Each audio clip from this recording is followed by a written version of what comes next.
popular seafood chain is quietly shutting down locations. Joe's Crab Shack, once a beach party staple with nearly 150 locations nationwide, is now down to just 18 restaurants left standing.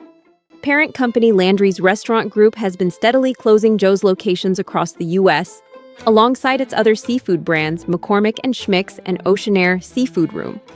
But company executive Karim Tamir said in a statement that closures are part of strategic decisions tied to shifting markets and customer patterns.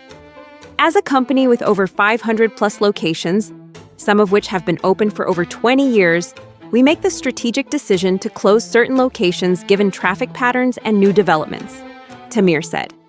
Industry analysts say this is less about bad management and more about changing dining habits.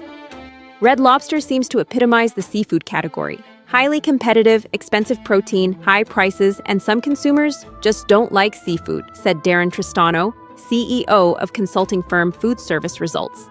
Joe's Crab Shack, founded in 1991, has long struggled to find its footing. Consulting veteran John Gordon put it bluntly, Joe's Crab Shack has been a dying brand for over 15 years. And it's not just Joe's feeling the pinch. Landry's closed its final McCormick & Schmick's in Oregon this year, along with Oceanair locations in Atlanta. Rising tariffs and a nearly 5% increase in wholesale food costs have added pressure on operators already working with razor-thin margins. Operating a restaurant is becoming increasingly difficult, said Michelle Korsmo, president and CEO of the National Restaurant Association. For seafood chains in particular, price volatility makes consistency nearly impossible.